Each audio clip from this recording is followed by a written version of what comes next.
Good morning, everyone. Boker Tov. Tonight we begin the joyous holiday of Chanukah.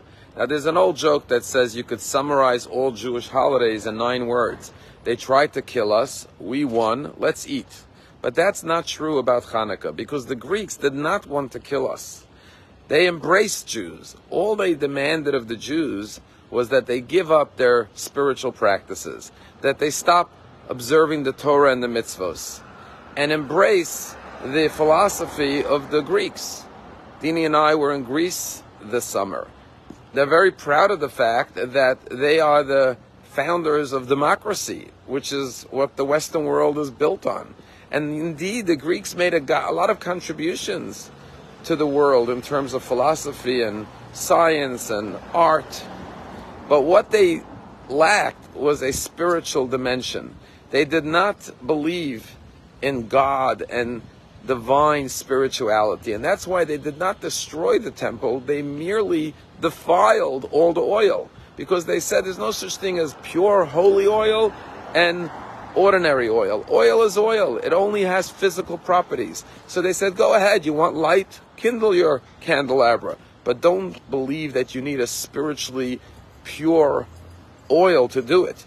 They didn't believe in that which cannot be seen with the physical eye. You know, last night we had an amazing speaker at the synagogue, Ayan Harsiali.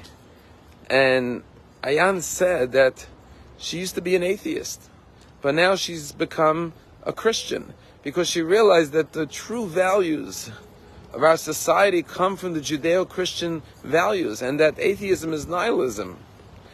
So the Greeks tried to uproot the Jewish practices and observances and force the Jews to become Hellenists. And the victory of the Jews over the Greeks was the victory of the spiritual dimension of Judaism, of holiness, of godliness, of Torah, of mitzvahs. And that is why we kindle the menorah every night, because the light of the menorah represents the flame of Judaism, represents the light of Torah and mitzvot. And the message of Chanukah is that we have to embrace our Jewish heritage and observance of Torah and mitzvahs, that the true might and strength of the Jewish people is not our physical might. The Maccabees were much smaller and weaker than the mighty Syrian Greeks, but it was their faith in God that allowed them to prevail and succeed. And that is true in our current day war. Israel is a small country compared to the many Arab countries, and the IDF is fighting against so many enemies. But just like Israel never started a war but won every war, Israel will defeat its enemy now as well. And the Jewish people will prevail against the anti-Semitism we're experiencing now, just like we have for thousands of years. And if you ask yourself, what's the secret of the Jewish people? What's our secret power? The answer is God and the Torah and the mitzvahs. And that is what's kept the Jewish people alive until this day. And this is what will take us further into the future. And so today, more than ever before, as we experience this worldwide anti-Semitism, we have to remember that our real strength, in addition to our physical strength, is our dependence on God. As we say, Ein lanu al mi lehishain, we have no one to lean on, Ela avinu shebashamayim, our Father in heaven. But just like when you want to lean on a wall, you have to get close to the wall in order to lean on it. If we want to lean on God, we have to get close to God. Chanukah is a time to get closer to God by lighting the menorah and gathering our families and celebrating our Jewish heritage and what the Maccabees fought for, which is Judaism, to not just a physical nation, but the spiritual nation, and by increasing in our observance and in Torah and in mitzvot. There's a story told how in Bergen-Belsen, the Bluzhever Rabbi all the Jews gathered in the barracks in the middle of the horrors of the Holocaust to celebrate the first candle of the menorah. They managed to get some oil, a little potato, they made a wick. They all gathered around in hushed tones to chant the first blessing. And the Rebbe led the blessing, Asher Kedishanu b'mitzvosav, and you commanded us, Lahadlik ner shel Chanukah, and everyone said Amen. And then in the barrack, he said the second blessing, Sha'asa nisim lavoseinu, thanking God for the miracles he performed in those days, in this season. Then when he came to the third blessing, the Rebbe stopped. They started to cry and cry. And after a few minutes of weeping, he opened his eyes, looked around the room, and studied the face of every one of those prisoners in the concentration camp. And after looking at everyone's face and eyes, he began to recite the third blessing. Thanking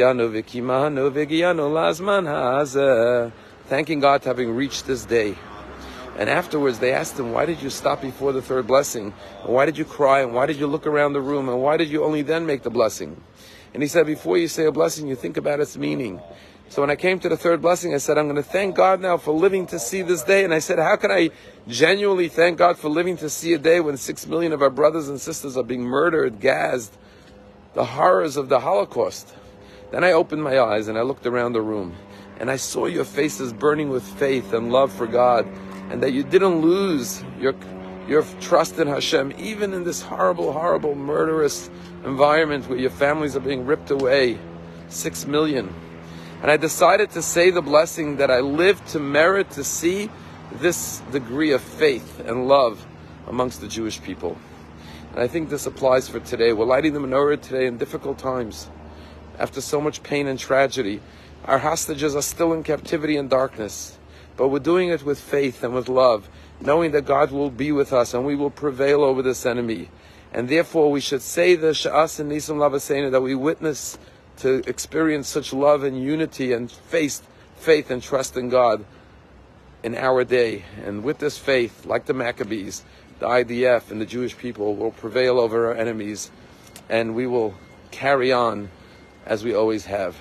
Have a wonderful Chanukah, and I hope to see you all in Bradley Park tonight as we begin the first night of Chanukah at 5 p.m.